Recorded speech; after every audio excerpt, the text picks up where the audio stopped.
You're listening to Life of the Record, classic albums told by the people who made them.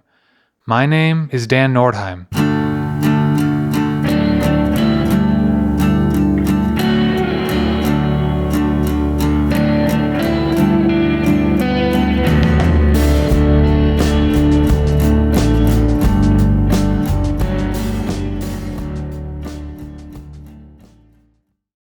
Hey, this is Dan Nordheim, host of Life of the Record. I wanted to let you know about a great new product from DistroKid called Direct. DistroKid launched Direct as a direct-to-fan platform that allows artists to sell their own merch. With Direct, artists have the chance to create a merch store in minutes with no upfront costs. All of the printing, shipping, and support is handled by Direct, so artists won't get bogged down with the logistics of having to ship and store merch. And just like distribution, DistroKid never takes a cut, so artists get to keep 100% of their earnings. To get started, go to distrokid.com/direct and select the types of products you want to sell, such as mugs, shirts, totes, and more. You can then choose your album artwork and the prices you'd like to sell your merch for. Lastly, connect your PayPal account so you can start receiving the money from your sales. To get your store set up today, go to distrokid.com/direct. Hi, I'm Joey Akin, and if you care about African music beyond just the hits, I'd love to invite you into something deeper. Afrobeat Intelligence is the podcast extension of my newsletter. Each week, I examine the trends, the people, and the process behind the sound with guests like Tiwa Savage, Lil J, Ruga, and SARS. Join us as we unpack how Afrobeats became a global cultural force. Subscribe to Afrobeat Intelligence on Apple Podcasts, Spotify, YouTube, or wherever you listen.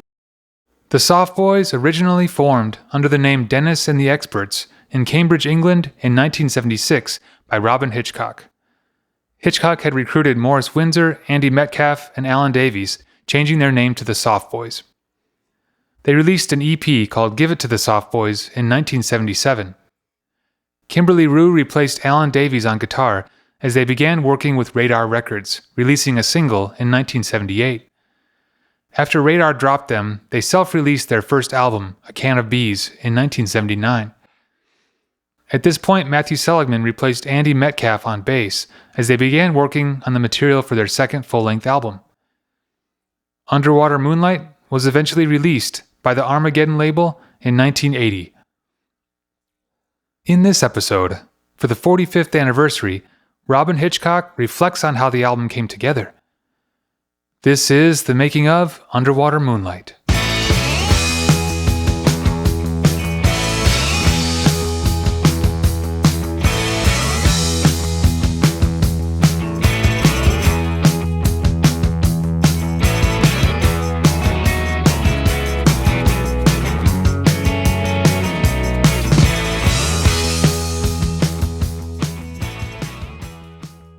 Hi, this is Robyn Hitchcock. This is Robyn Hitchcock's voice here, trawling back through Underwater Moonlight. It's the time I found my style. They were the first good songs I wrote. I don't think I wrote anything good on Can of Bees or before that. I wrote some reasonable lyrics and I made up some nice riffs, but I don't think of those early things as songs. They're sort of exercises in art rock, if you like. But with Queen of Eyes, Kingdom of Love, I Want to Destroy You, Insanely Jealous, Tonight, and there's all songs that I still play. That was me becoming a songwriter.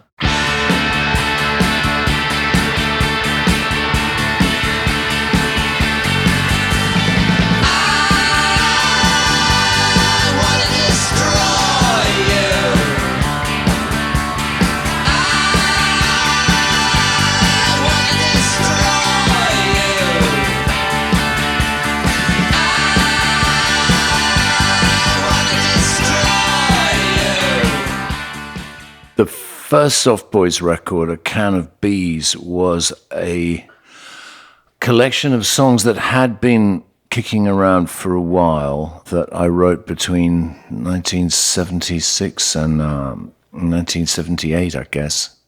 But they'd been recorded for a label to which we almost signed in 1978, but we didn't. So some of the songs I think were a bit tired because we'd done them too many times. That record was self-released. It was called A Can of Bees. And it came out in April, I think, 1979. And then the band fractured, and the old bass player left, and our harp player, fifth man, also went. So it was down to a three-piece, which was Morris Windsor on drums, Kimberly Rew on guitar, and myself. And we were lucky enough to be able to recruit Matthew Seligman, who had actually been in the very first Soft Boys lineup before it was even called the Soft Boys. He played the very first show with us in the autumn of 1976. So you're going back 49 years here. We're all young animals with dark hair and good skin. And so 3 years later, we still had pretty dark hair and pretty good skin, and Matthew rejoined the band. So we were a four-piece, and the old bass player, Andy Metcalfe, was a terrific bass player, and in fact then played bass with me later in the Egyptians in the 80s, but he was much more esoteric. He could sort of play anything except straight ahead rock. Matthew was probably slightly more funk than... He was an interesting mix. His hero was, I think it's Andy Fraser, the bass player in Free. Free was a sort of metal but slightly funk British. Before those definitions really were in place, nobody quite knew what that music was. Anyway, Matthew's roots were in that. So Matthew, Morris, Kimberly and I, it was a snappy group. It had gotten quite sluggish and sort of turgid, sort of prog metal, I suppose. The Can of Bees band, it could do far too many things and it didn't have any one defining style. With Matthew, it was much more limited. We weren't going to be doing barbershop quartets or folk metal. We weren't going to be doing stuff in odd time signatures. Really, it was much more like earthbound pop, which kind of suited me because I was trying to write pop rock songs rather than just sort of pieces of elaborate music with words.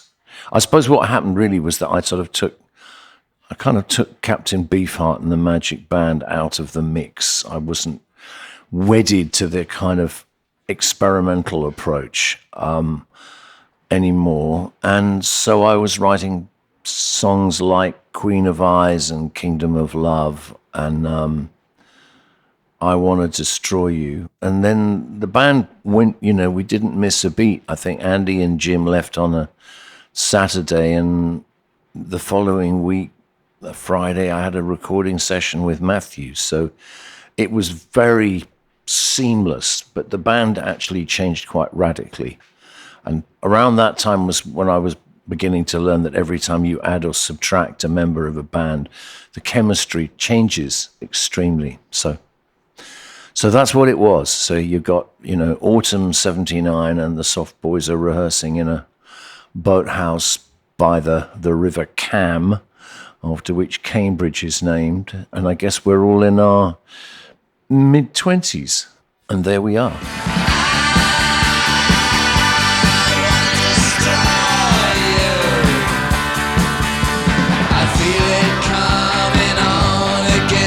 Just like it did before. They feed your pride with boredom and they lead you on to war. The way you treat each other really makes me feel real. 'Cause if you wanna fight, then you're just dying to get killed. The whole new wave punk thing, everybody had to kind of cut their hair and speed up. I mean, that sort of happened in 1977, really. A lot of people kind of bleached out their Beatles roots, so groups like XTC and Elvis Costello and the Attractions and Squeeze, I think of them all as basically Beatle bands, but they all started out sounding quite punky. or at least kind of sped up and angsty, you know. And then once those days had worn off, their Beatlisms began to come out more. And the same went for us, I suppose, but we didn't do such a big job of disguising it. As soon as Matthew was in there, really, I was quite happily trying to write Beatles songs. As I got better as a songwriter, you know, that still is what writing pop rock is about, you know. There was a group called The Records on Virgin who were inclined the same way, and there'd been Big Star, who had also been rather overlooked because in the early 70s, what they were doing didn't fit with what everybody else was doing in the early 70s. You know, they were still trying to do jangly pop. You know, Big Star always reminded me of the Byrds, really. And yeah, the Byrds were another big influence on us. The Beach Boys, on Morris particularly. And we all loved the Beatles. Yeah, I mean, it was Bob Dylan, really, but I put myself through a Syd Barrett filter because he was English. And from the age of 15 or whatever, I wanted to follow in Dylan's footsteps in some way, which eventually led me to Nashville, you know. But I was very struck by listening to Syd Barrett's solo records when I was just coming up for 19. And that, I kind of marinated myself in that. But I would say my lyrics I like words. My dad was a words guy. He wrote books. We had something we were always comfortable with in the family was words. My mother read books. My father wrote them. He wrote plays. You know, we weren't athletic. It was all about the verbals. So I was going to be a word guy. My favorite lyricists were Syd Barrett, John Lennon, Bob Dylan, and Captain Beefheart, who I thought was fantastic with words. You know, that he was the one with his kind of dictatorial cult treatment of these young musicians, which was cruel and, you know, abusive. But he also managed to somehow create music that was as odd and original and discordant as the lyrics. The other people, Dylan and the Beatles and even Syd, their music was a bit straighter, but Beefheart and the Magic Band, the music was as apparently fractured or fragmented or free range or liberating or however you want to put it as the words. But I really loved all those people lyrically, so I was not going to leap overboard when Johnny Rotten sang Anarchy in the UK, or, you know, I'm friends with some of the Damned, but, you know, that stuff didn't take me over. Or the Clash. I was, you know, sorry folks, I don't believe that music began in 1977. I've waved that flag very, very proudly and very high, and, you know, got a bit of flack for it.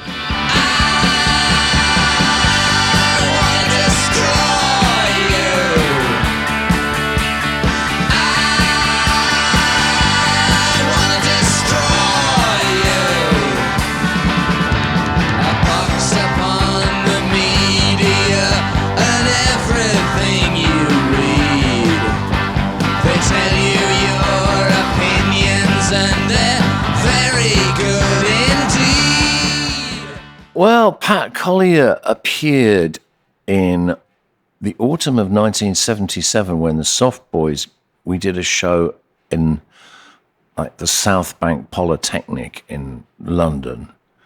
You could get gigs in polytechnics fairly easily. You didn't seem to have an agent. You could just sort of go in there and impress the social secretary with a cassette and they'd book you. So at that stage, we were based in Cambridge and didn't have an agent at all or anything. So our first single hadn't come out. Anyway, this chap in kind of acid pink trousers, a skinny fox-faced man with a sort of shock of orange hair, sidled up to me and just introduced himself as Pat Collier. And he said he had a studio in London. He had been in the Vibrators, who were a sort of first wave punk band. And I think he just left the vibrators. And then 2 years went past, and then somehow we had the Matthew Seligman Soft Boys up and running. We had been recording at Spacewood, but Spacewood seemed quite expensive. We could do it very cheaply at Pat's studio in London, which was a 4-track studio, 4-track quarter-inch, so it wasn't high quality, you know. The tape width being narrow meant you weren't getting the same bang for your track as you would on a 2-inch tape. Not that I understand how this stuff actually works, but Pat had this 4-track machine under the arches just opposite Waterloo Station in a place, a very grimy, cryptogamous, damp alley. It looked kind of Victorian. It was just off the Waterloo Road, but it seemed like it was from an age before.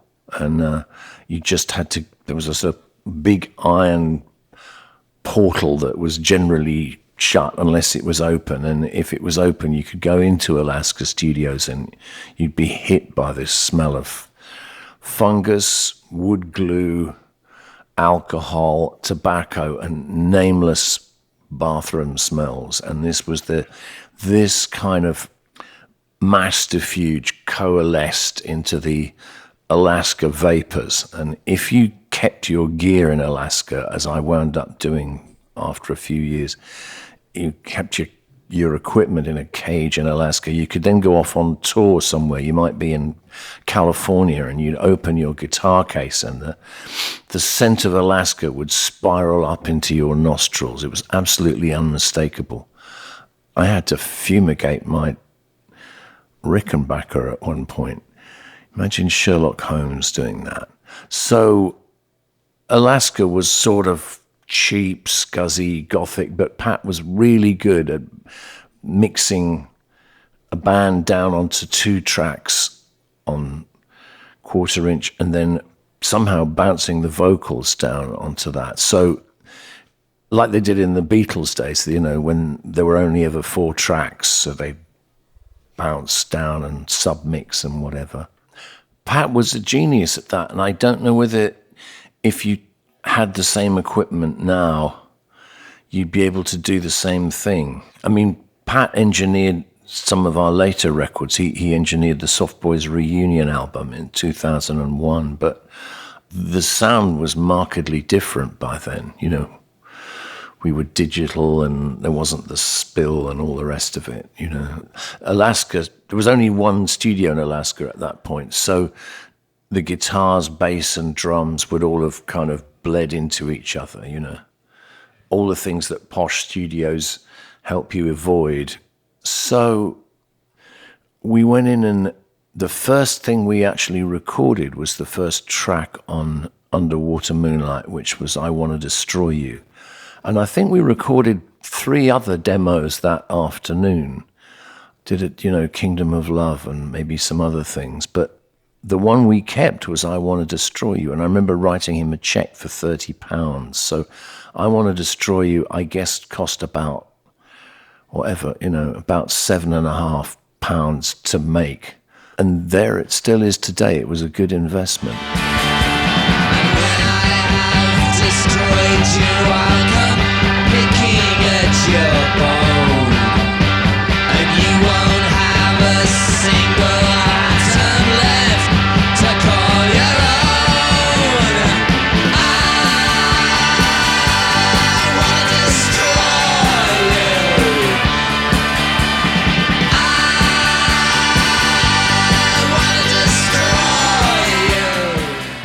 you. I Want to Destroy You. I remember putting it together and singing it with the band, and Morris and Kimberly came in on that. You know, the staggered harmony. I think as each of them made out what I was singing, they came in with it.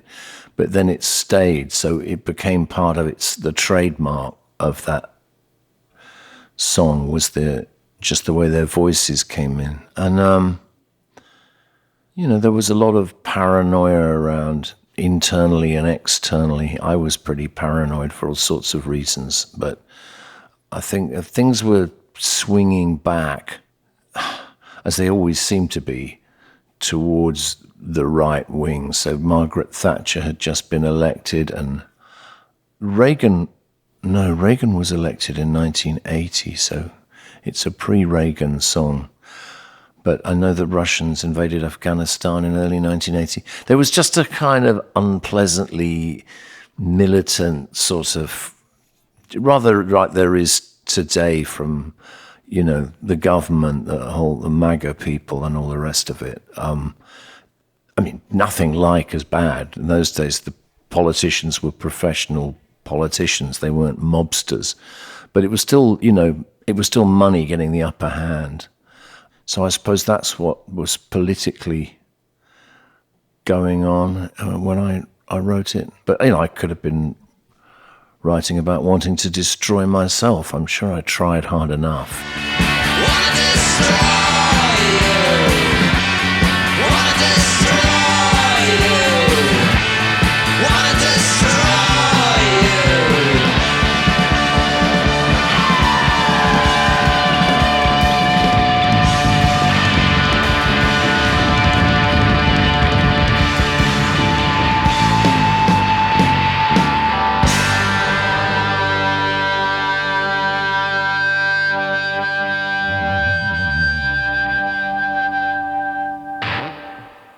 Kingdom of Love, it began to crystallize into a song in my head.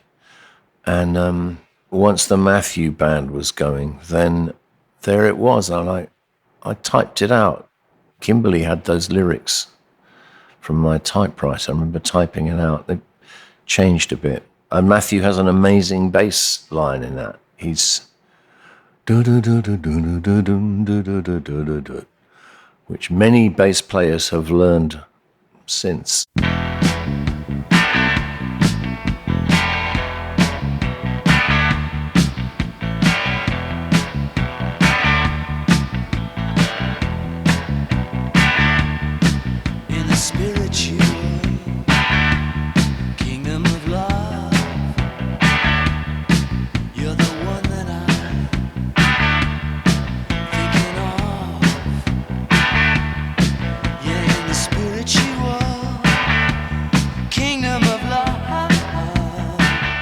The Kingdom of Love was an expression used by a man who used to wander around in Cambridge called Harold, who was essentially a kind of homeless mendicant, but he made his own clothes and he wandered around in these robes. He was a bit of a self-styled priest in a way. He'd go around, he'd kind of ask for money, but he would also then, like a kind of medieval, I think mendicant's the word, or he would give blessings, he'd bless you, he'd bless the baby, or, he'd bless the dog or whoever he ran across. And he was often sort of saying little kind of prayers.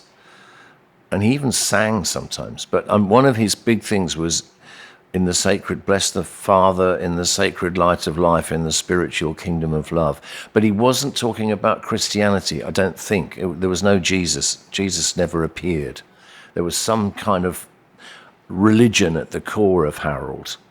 He was odd, and I think sometimes he might just go into sort of rages. He might have had PTSD. I think he'd been in World War II. But he lived out in the field in his own polythene shack. I've got more about him coming up in my next book, but the Kingdom of Love, that was a Harold expression. You've been laying eggs under my skin. Now they're hatching out under my chin. Now there's tiny insects showing through. All them tiny insects look like you.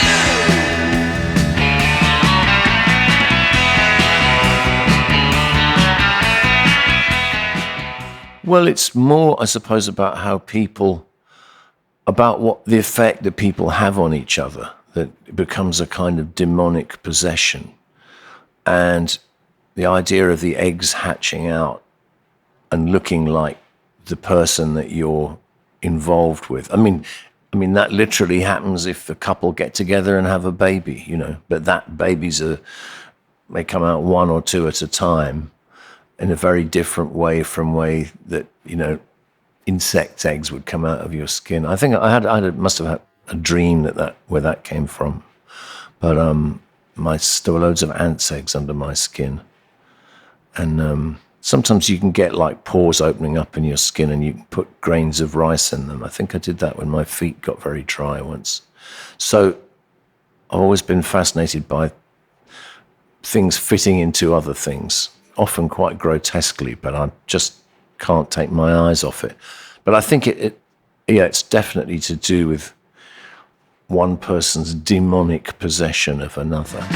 You know, I would ramble all through time and space just to have a butcher's at your face. You're the one I love, or so it seems, because you've confiscated all my dreams.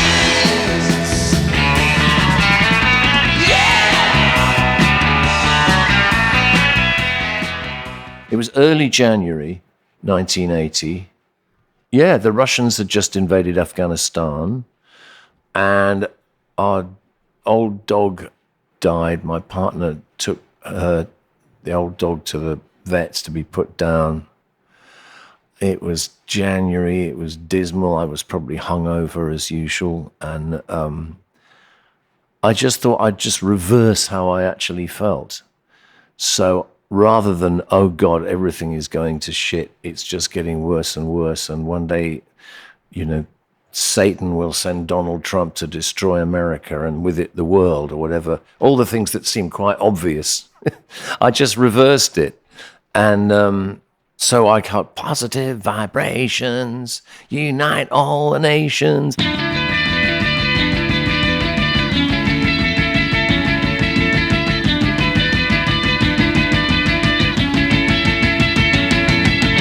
Positive vibrations shine through all creation. Positive vibrations unite all the nations. I could try and do something like that now, as once again the world seems to be firmly pointed at hell. You know, you just flip it round. And it suited Kimberly, it's a Kimberly type song, really. So his harmony did well. And then when we came to recording it, we had an 8-tracks. Pat had upgraded us to an 8-track studio. So we had the guitars on separate tracks and the bass had a track and he was doing his vocal bounces, but you know. And then a friend of ours, Andy King, played sitar, and he played once with me at a folk club. And we'd done an Indian-style version of the Velvet Underground's Sister Ray, which was great fun, because that's very good for kind of jamming on one chord, you know. The drone. And, so we got Andy to come in and play in, and Pat taped it perfectly, as was his wont. And it was just a nice kind of touch, you know, 60s, good vibes, all that stuff.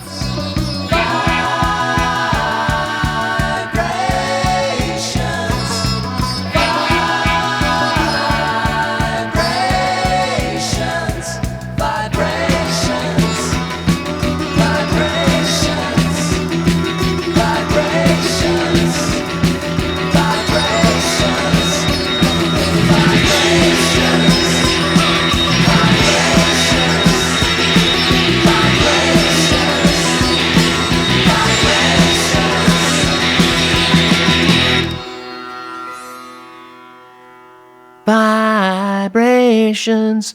Morris, Kim and I all loved that kind of thing. And also knowing it would upset rock writers, you know. My God, these people are being retro again. bastards.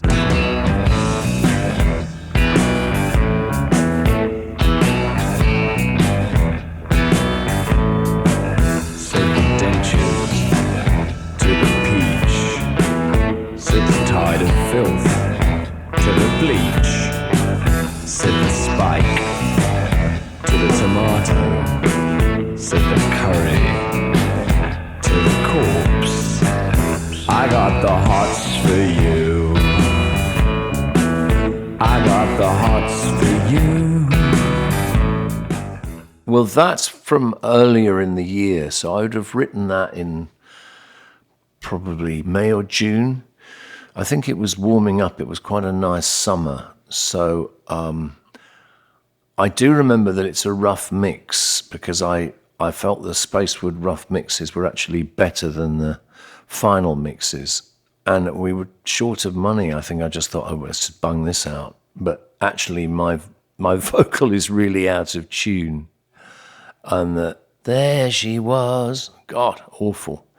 But it kind of fitted in with new wave vocals of the day, you know. I got the hots for you. I got the hots for you.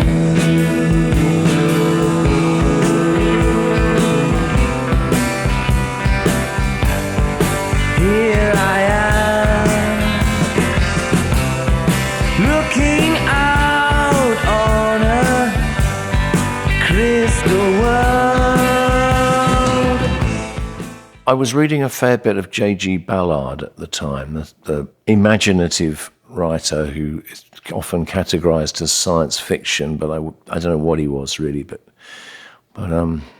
there's a reference in there to looking out on a crystal world. Yeah, I've been reading The Crystal World. So I think I was picturing things in a Ballardian way. He wrote a very evocative book called The Drought about our world where it just doesn't rain for a few years and water becomes the precious currency and all that. Everything is a sort of desert. So I was sort of picturing that, seeing the world through Ballardian eyes. And again, everybody plays really well on that. Hots is quite a happy song, I think. It's reptilian and lustful in a good way. There's no bitterness in it. Said the vicar to the waitress, the best thing about you is your waist. She laughed a laugh that echoed round the fortress. Said, wait till you see the statues in my bathroom. I got the hots for you. I got the hots for you.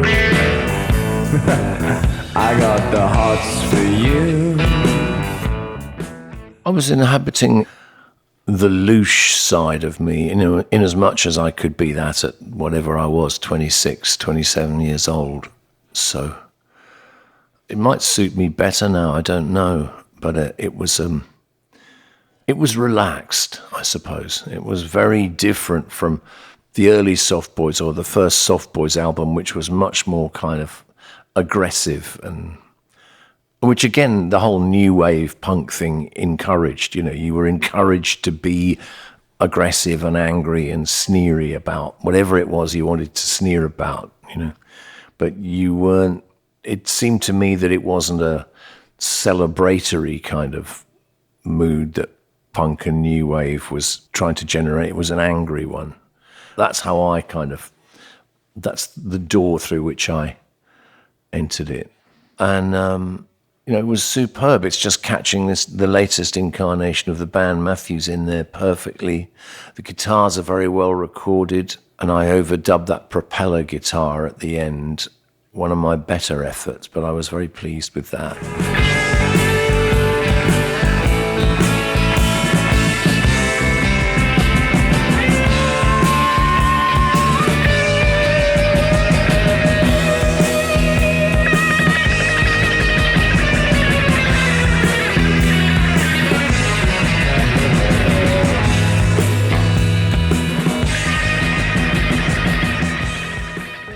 Insanely Jealous.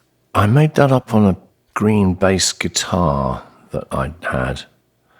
in my little room, and bass, they've only got 4 strings, bass guitars, so gives you a completely different way of making things up. And I'm playing the bass on it, but that green bass is quite weedy, so all you really get is the bit at the beginning you can hear from me going dum dum dum dum dum dum dum dum dum dum dum dum dum.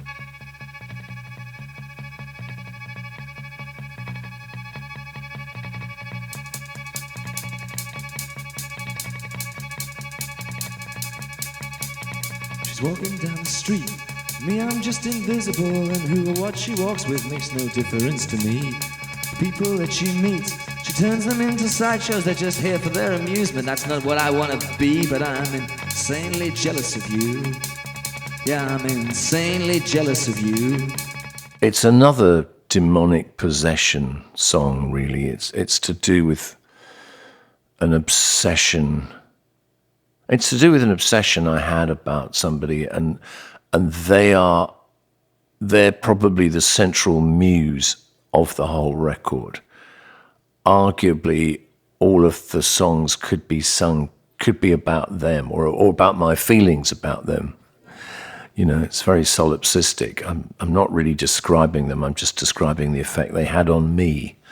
So, an old girlfriend who'd just begun to re-inhabit my consciousness, if not my daily life. So she figures large in that. But there's some more J.G. Ballard as well. There's the jewel-encrusted hand from I think it's the Crystal World, where people start to deliquesce, there's this crocodile that started to just turn into jewels in some basin off some tributary of the Amazon. There's some kind of chemical imbalance in the soil or the air, or I don't know what's causing it, that causes everything to crystallize, in trees, but then also animals, and I think people. Again, I think it's slightly Ballard's riff on Heart of Darkness, somebody going up the river and getting to a strange place. So again, that song is a bit steeped in Ballard, and the lovers by the boat, but the boat is kind of dry, high and dry, cracked and dry. It's a similar landscape. So, it was a warm summer, I think, 79 in Britain. So, again, it's the same climate as Hots, but a very different mood. The night is black and thick. I wander past your window and I catch a cigarette thrown from a jewel-encrusted hand. It comes on pretty quick, exactly like a crocodile in search of a mirage across the undulating sand. But I'm insanely jealous of you. Yeah, I'm insanely jealous of you. I don't know why the people want to meet when all they know is that they'll breed like rabbits in the end. 'Cause ordinary people on the street, they never know, but if they can't be rabbits, they'll be friends. And I'm insanely jealous of the people that you see. And I'm insanely jealous of the people that aren't me. I don't know if I ever did find a voice. My voice changes because I was very aware of coming from a kind of posh background, and in Britain, in the punk era, everything had to kind of marinate itself in a more working class, sounding more like that, estuary-like. And so I developed some quite ugly vocal sort of squeaks and croaks and moans. I'm still trying to get them out of my voice and find what my real voice is, but I don't know if I have one. Someone described me as the Peter Sellers of rock once, which I take as a compliment, really. Because I can sound eerily like Syd Barrett or John Lennon, or, I could do Jim Morrison. If my voice is tired, I can do a reasonable Johnny Cash. And, I can sing quite a few different Dylan eras. And in fact, it's quite, it's easier for me to make up a song in somebody else's style or using their voice than it is for me to be me, or certainly was. So I don't know if I ever did discover my voice. You never see people are never compared to me like, oh man, this guy sounds like Robyn Hitchcock. You know, they'll say, like Robyn Hitchcock, this guy sounds like Syd Barrett or whatever, you know. And unfortunately, that's the way I position myself in the business. I'm at a tangent to things. So I think I've written a lot of songs that just do not reach people for a whole variety of reasons. But then I don't think I could have stood being famous. You know, I think it would have, my psyche was too fragile to cope with that kind of attention. And I've had friends who have been famous, and I don't know if it's made them any happier. They've got financial security, but they don't seem necessarily happy in themselves. The damage that we do is just so powerfully strong, they call it love.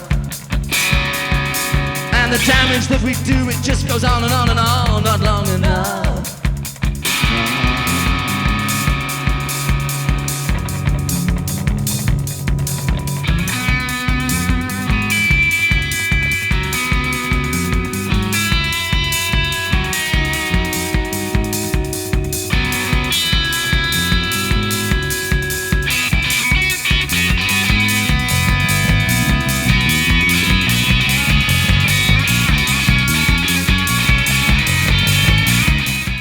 I think that's the band at its best. The fact that Morris decided to simply play the hi-hat and the bass drum. He never touches the snare, I don't think, or the toms. It's all completely done on that. So it's kind of held back.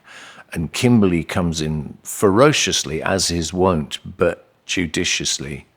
And then Matthew comes in the second verse with a bump, bump, bump, bump with the bass drum. Again, he's very measured, and then when Kimberly kind of goes berserk in the solo, Matthew takes off, and then he's doing the bum bum bum bum bum bum bum bum bum bum bum bum bum bum bum. He had these very melodic lines, but he didn't think of himself as a singer or a songwriter, but he could come up with fantastic bass lines, and they were excellent. And we had Jerry Hale, who was from a local Cambridge band, Telephone Bill, the Smooth Operators, and Jerry played fiddle, sort of droney fiddle on. I think he plays on that one, and he plays on Underwater Moonlight. There's a little bit of a drone there, you know. Yeah, there was definitely a Velvet Underground influence on that one. Insanely jealous of the things upon your bed. Insanely jealous of the dresses in your head. Insanely jealous of the people that you love. And I'm insanely jealous of the fingers in your glove. And I'm insanely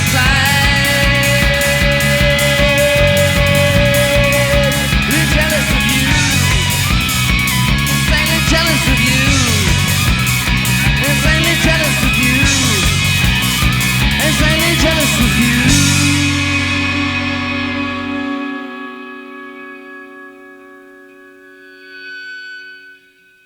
I wrote Tonight later in the year.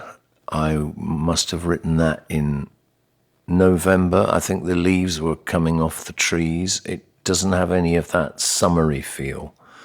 I think a friend of ours came along into the studio, and so Pat taped like a minute of conversation, and you hear those voices at the beginning. I don't know why.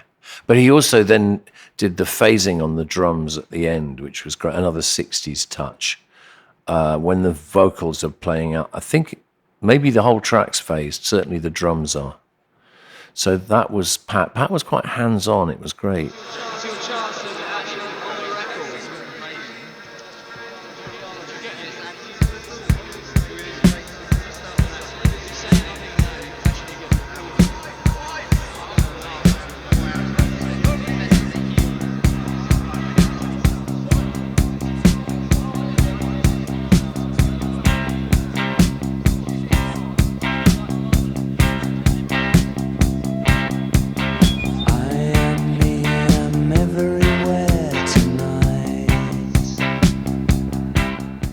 I think, again, it's me obsessing. It's me singing about someone that I'm actually not going to see. I'm not going to get anywhere near them. I'm not going to be part of their life. And so in the song, I'm trying to permeate everything in order to get to them. I am trying to be like the air they breathe or the food they eat or whatever. I want to surround them because I can't actually touch them. So I want to become almost their world, because I suppose that's what that person seemed to have become to me. So another one I'd file under demonic possession.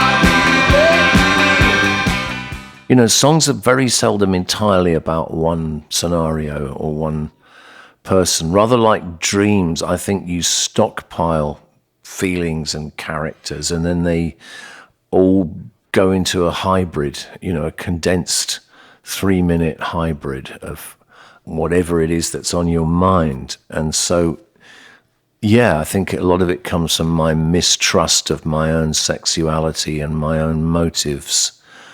I think of sex as something that's essentially transgressive, which means I'm basically, an uptight Victorian prude or whatever.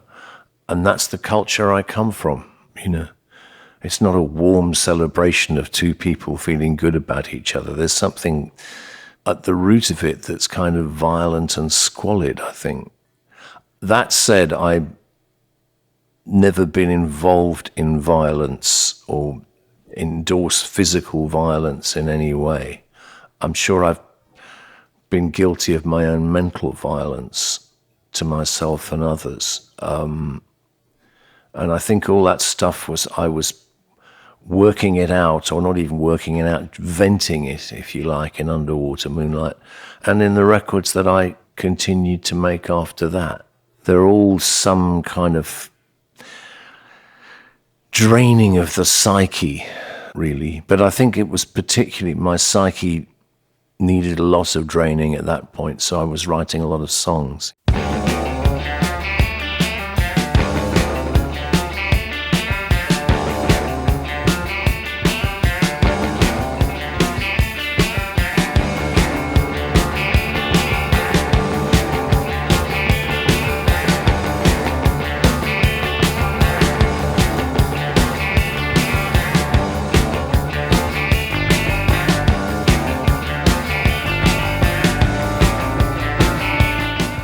The very first session was in Cambridge, and it was at Spacewood Studios, and it was, I Got the Hots for You. We had actually rehearsed I Got the Hots for You with the old band, but I remember doing that with them. But then I had a new song, He's a Reptile, which I was just working on, and He's a Reptile was absolutely perfect for Matthew. It wouldn't have worked with the other guys. So we did He's a Reptile and I Got the Hots, but for some reason we didn't put He's a Reptile on Underwater Moonlight. I don't know why, but it would have fitted very well. And You'll Have to Go Sideways. Yeah, now that was actually from the Twilight Zone. I think that's only Morris, Kimberly and me. And I just had this kind of spiraling guitar line, which I think is in a Funny Time signature. And Kimberly and I just played it over and over with the drums for 3 minutes and then stopped. I think Matthew had joined the band, but he hadn't actually made it up yet to Cambridge or something for that session. So whatever it was the three of us. And then Kimberly came up with a bass part and a synthesizer part, the only time he's ever done anything like that. And he made it kind of constantly ascending underneath the guitar riff, the sort of corkscrew guitar riff. That became You'll Have to Go Sideways. And it's not a song at all, but it fitted quite well on the record. I think it cleanses the palate a bit.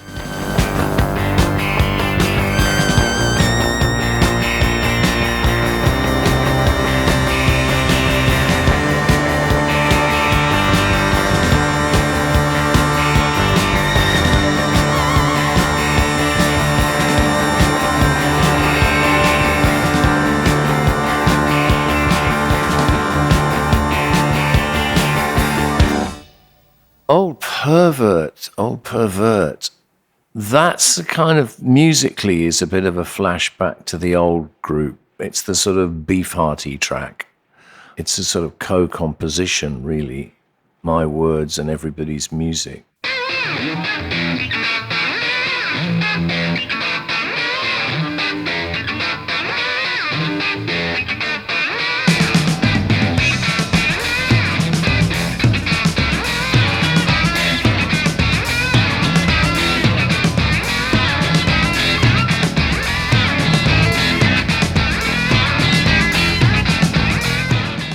I think it's me looking at myself. I'm imagining I'm one of those Cambridge people like Harold, like Harold the Mendicant, the robed Harold. I think he used a gargle disinfectant. So the character in that is sort of me imagining myself as a kind of just some creepy old guy hanging around under a bridge, really. But I think it's also, to some extent, how I saw myself. I saw myself as already kind of helpless and washed up, and that I was no longer able to get to the person I wanted to get to. So I hope I haven't actually turned into that person. I couldn't sing that now because I am old, and I guess as I'm British, I'm probably a pervert as well, I'm an old pervert now. Hang around under the bridge. I'm an old pervert now. Hang around under the bridge. I won't do you no harm. I wanna take you back home and show you what I've got in my fridge. So come on, little girl, is your name Hester, or maybe it's Midge? The new version of Underwater Moonlight that we've released on Tiny Ghost has the version of Old Pervert that was on the very first edition of Underwater Moonlight that came out in the summer of 1980. And this was recorded on 4-track in Alaska. Matthew Seligman was very fond of the demo that we did at Spacewood in 1979, and so he inserted that into the master, and somehow that just carried on all the re-releases, the one that came out on Ryko disc, and the one that came out on Matador, and the one that came out on Yep Rock. All of those ones that came out in the 80s and 90s and O's or whatever have the demo of Old Pervert on them, which is much more ramshackle. But the one on the new record actually is the one that was intended, the finished product. The lyrics are finished, and the music at the end is much more ensemble. Matthew and I are playing the same riff underneath Kimberly's solo. Just a more worked out piece. I used to find some things disgusting, but not anymore. Sometimes I just wish I knew what my body was for. Skin it back.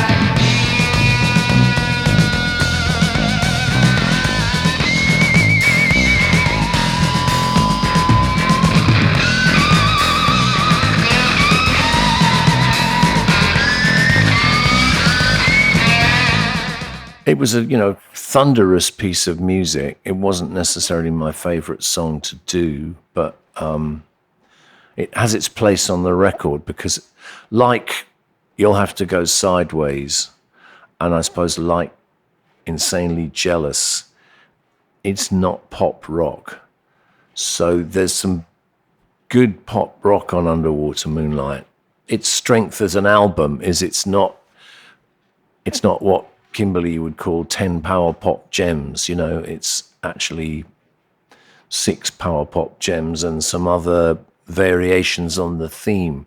So the album has got a fair amount of variety in itself.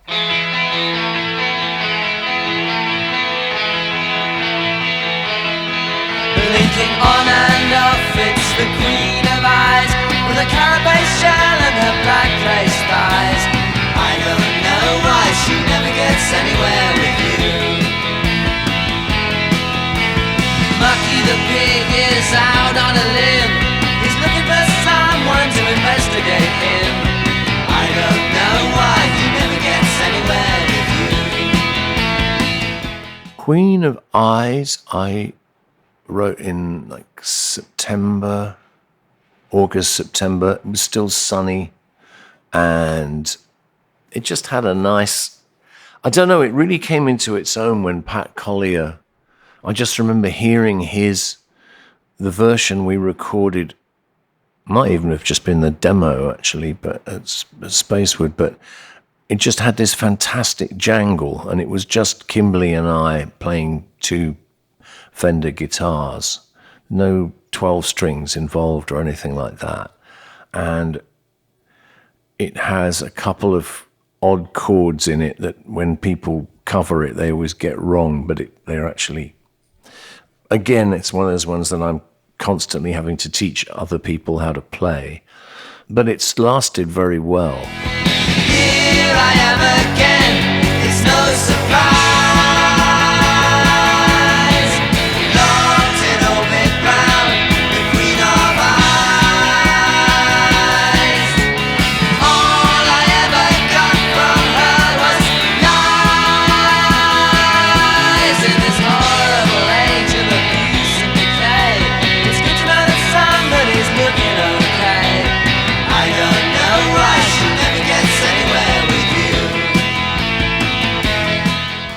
It's a good piece of work. I think Kimberly's doing the harmony.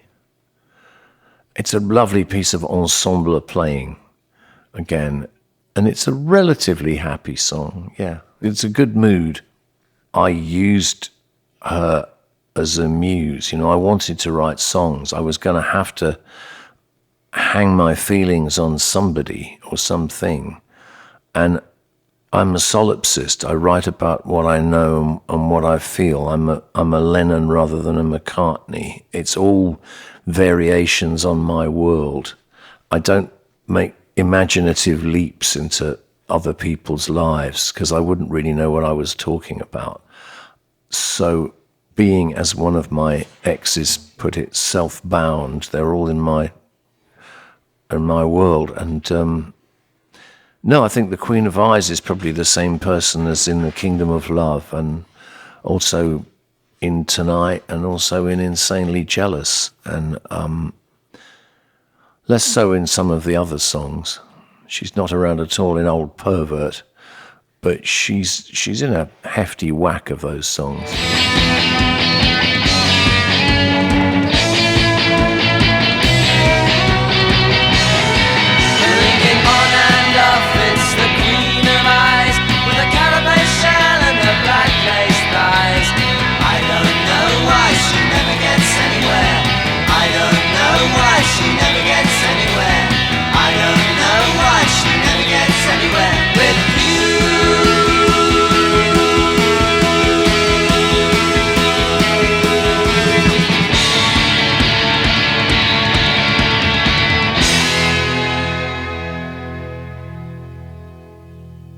It's incredibly short. There are versions with another verse in it, but actually I think I just took the other verse out in the end. In its purest form, I think it's less than 2 minutes. It would have made a really great kind of single in the 1960s, you know. The grooves could have been very deep and wide apart on a 45. Be great on a 45. I went into a coffee shop a couple of years ago and it was playing, and I thought, I know this. Is this the Beatles? And then I realised it was us.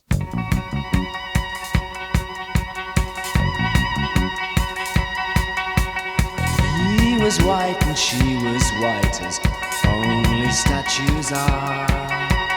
50 years they stood there looking stupid by a jar.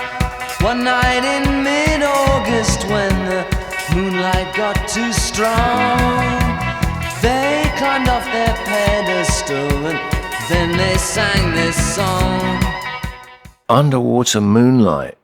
I remember going into a coffee shop and saying, the next Soft Boys album's going to be called Underwater Moonlight. And then people went, oh, yeah, you know, do you want sugar with that or whatever? And then I went home and I picked up the green bass and I made it up, really. That was on the green bass. And I had a conversation with another Cambridge harmonica player called Rob Appleton, who'd also been in Telephone Bill and the Smooth Operators.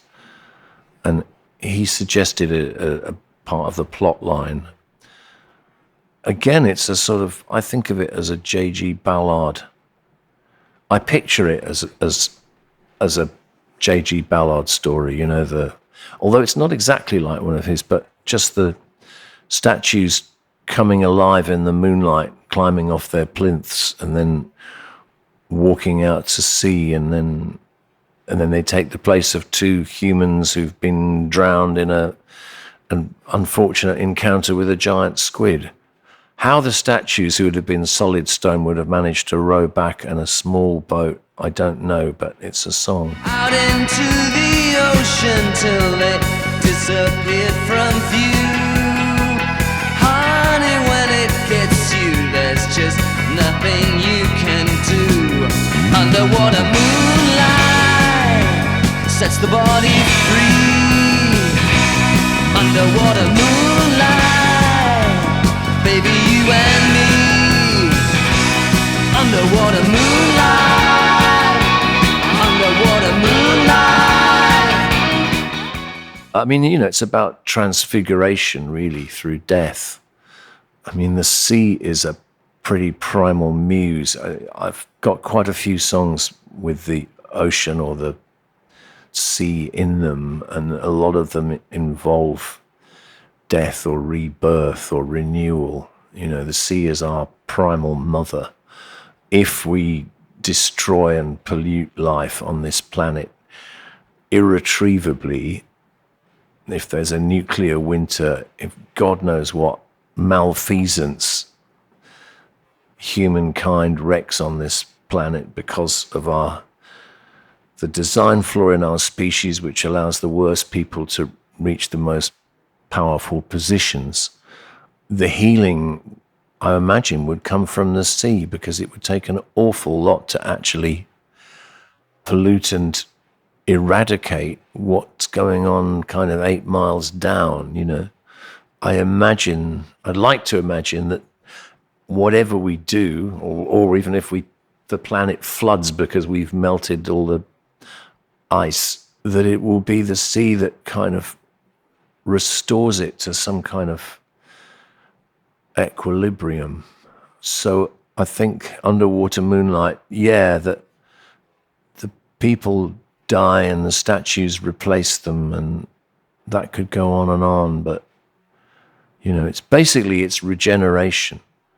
And as someone pointed out, Underwater Moonlight is about the palest form of light you could have. It's the moon, the moon through water. So it's not a strong, piercing beam, you know. Underwater Moonlight is something that's essentially quite gentle and mysterious. And the moon, like the ocean, has always been there as far as we're concerned, as far as life on Earth is concerned, long before humans. You know, it was there for dinosaurs and trilobites and mare's tail and funny single-celled organisms. We have always had the moon and the water, and their very primal forces. Our emotions are often linked with the moon, the menstrual cycle, the tides, and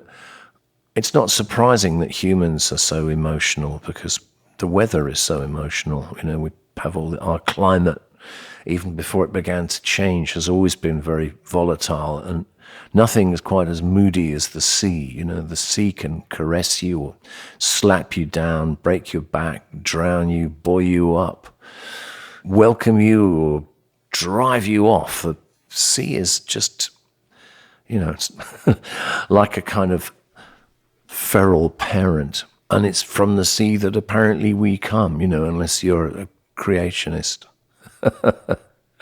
When God created the dinosaur bones on the seventh day, God created prehistory. I don't know, I just, the stupidity of our species is staggering, given how ingenious we are as well. I mean, it's a bit like the ocean. You just don't know what you're going to get. Here's Homo sapiens. What is this one capable of? I've always been quite embarrassed to be a human. I've never been proud of it. I don't think people are innately evil, but I think that, unfortunately, they're corruptible, and the one rotten apple spoils the barrel is the perfect statement, regarding us. Anyways, yeah, Underwater Moonlight, it's birth and renewal, it's a perfect last track, I think. He was pink and she was pink, and onward they did row. Didn't see the giant squid though, it was fairly slow. When they hit the bottom they were well and truly dead. The statues took their place and then they rode back home instead. Underwater moonlight, take your baby down. Underwater moonlight, watch your baby drown with love. And it has some great performances. It's got, I remember Matthew going in and overdubbing his propeller bass, and it's the first time I'd ever seen anyone repair a bass track. I didn't know you could do that. And he just, before the last chorus, he goes, drops right down, Kim and Morris bringing in those harmonies, Moonlight. And they would always do that kind of unbidden. They never discussed it between them. They just do it. Kimberly's great guitar solo on that. I think I'm actually not playing the green bass. I'm playing a Telecaster through a tremolo. And I think Jerry Hale's playing some fiddle on that as well. Yeah, live I would often do a kind of rap over that, or probably not exactly rapping, but I speak, I declaim, I think is a better way of putting it, probably. It's got a bit of, in my mind, it's got a bit of Jim Morrison in it. I can feel my inner Jim activating there. And, their song Moonlight Drive, which I think is another kind of something nasty's going to happen in the water song. It's the perfect last track.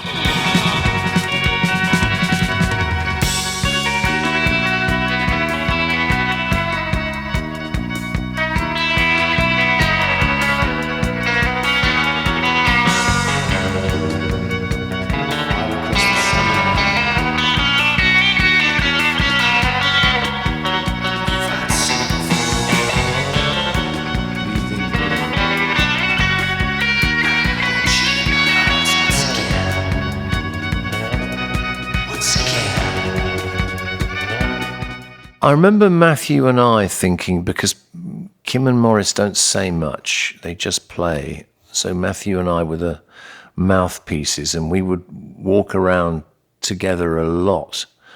And Matthew saying, well, the world may end, but we've made this record. And I agreed with him. And I thought the same. I thought, I may go to hell, but this is good. We've done this. It was worth it.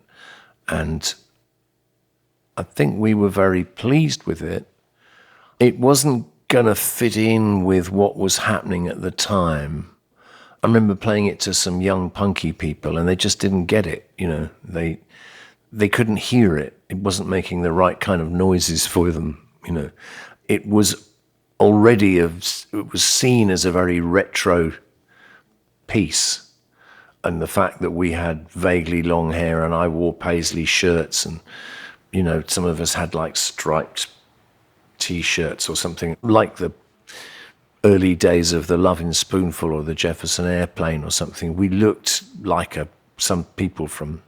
We weren't mod. I mean, if we dressed up a bit more, we might have had more impact, but nobody was very flamboyant. And I regret we didn't make more of our looks, because we were a good-looking group, but nothing had happened at the time. We made one visit to New York in the autumn of 1980, and John Lennon was still alive, and played 2 shows in Maxwell's and Danceteria and 80s Club, Tier 3, my father's place on Long Island. I don't know, we did about 7 gigs or something in 10 days. It was amazing. Not many people saw us, and there are very creaky bootlegs of the Maxwell shows, I think. And that was it. We sort of went back to Britain, and it dissolved. And I was just dying to make my own record, I wanted to make my Get Black Snake Diamond roll out. And Kimberly was brewing Walking on Sunshine and going down to Liverpool. And we didn't do his songs in the Soft Boys, and I don't think it would have really worked. I can't imagine, doing Walking on Sunshine. And Matthew was in about 5 different bands at once, so he was quite ambitious. He was very fond of the Soft Boys, but he had a gig in the Thompson Twins if he wanted it, and he took that. And then he wound up playing with Thomas Dolby and played with Bowie at Live Aid. So that was Matthew's zenith, Kimberly's zenith was writing Walking on Sunshine, off which he and his wonderful wife Lee are living, and it's fantastic. Kim is set. Morris still kind of does jobs for his family in Gloucester. Morris is very much a family man. He's still with Sheila, who was his girlfriend back in the late 70s. They got married and had kids, and they're very, very family people. So Kim and Morris are in good places, and sadly Matthew was hit by the virus. But yeah, at the time, we thought it was good, but I didn't think it was I had no illusions that it was gonna go out and conquer the world. We had a following, but it felt like it wasn't gonna go very far. And then word started to come through in like 84 that people over here were playing my records on what was called college radio stations. And a band called The Replacements sent me 2 LPs and asked if I'd like to produce their demos. And I didn't have a record player, so I sent them to Morris Windsor, who said, I don't know if it's quite your cup of tea. No, I just remember my partner at the time saying, I don't know if you should be trying to produce them, Robyn, you drink so much. When I found out I came over here and I discovered what The Replacements' MO was, it would have been fine. I think they got Alex Chilton in the end to do their demos.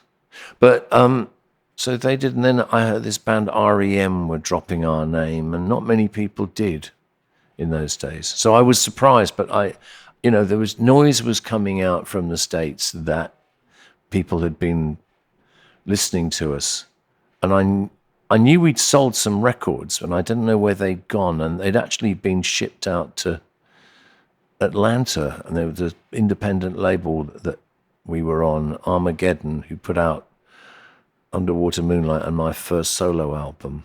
They must have shipped them all over there, so people were listening to them in record stores, and a lot of people I subsequently worked with, like, in fact, Peter Buck and Bill Rieflin and Scott McCoy and others, all discovered my records, or Soft Boys records, because they were selling them in stores.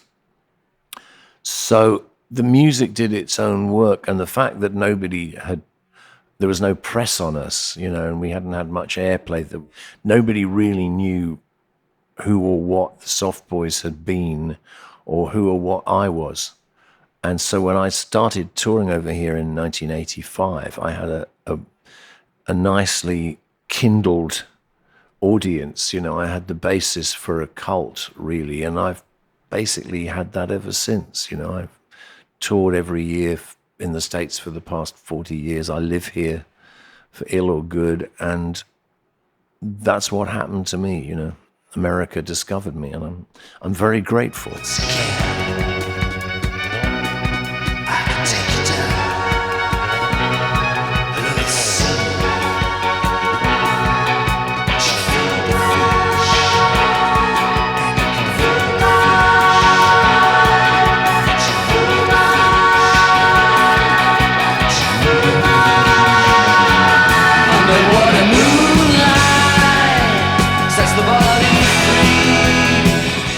It's become the best known album that I've been involved with.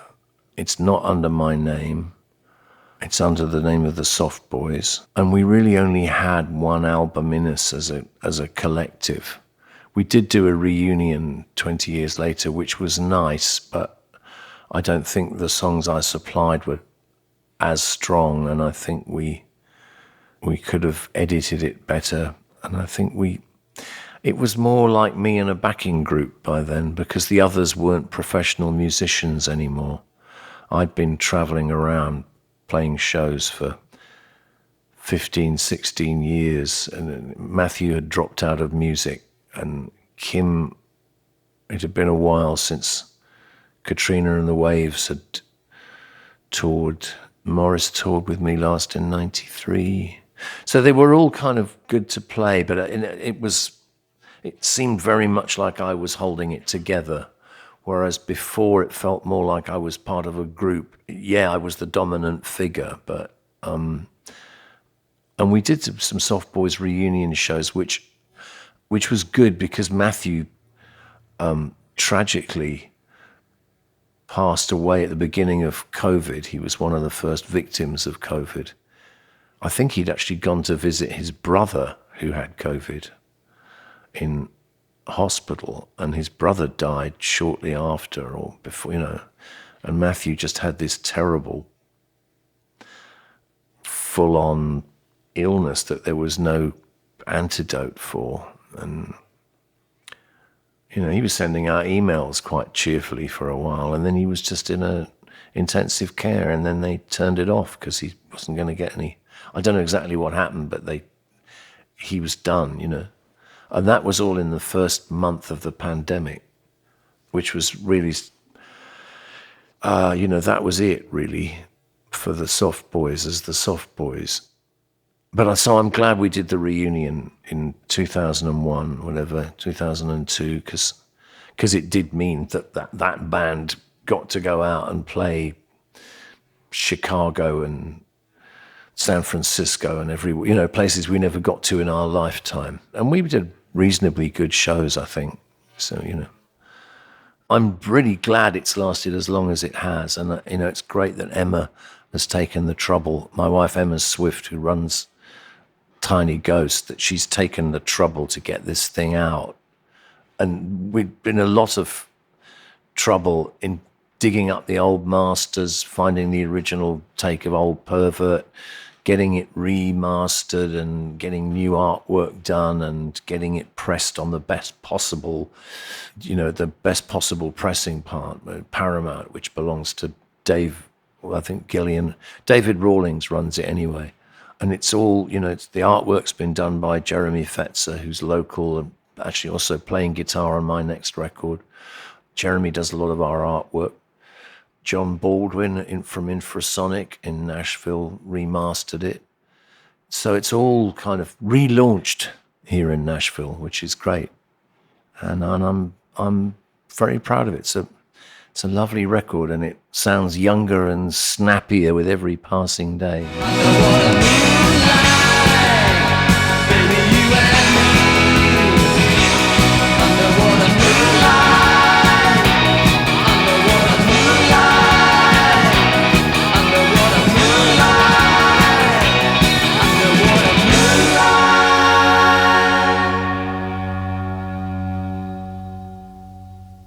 Well, it's 45 years since Underwater Moonlight came out, and it seems like a bloody long time ago. Yeah, I'm proud of the record. I love what we did. Its shortcomings have become its strengths. And I hope it carries on. I hope it's here in another 45 years, if anything is. I won't be, the other guys won't be, but maybe the record will. It's a good piece. Visit lifeoftherecord.com for more information about the Soft Boys.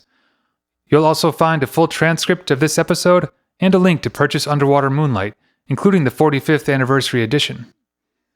Instrumental music is the song Someday I'll Go Surfing by Diners. Thanks for listening.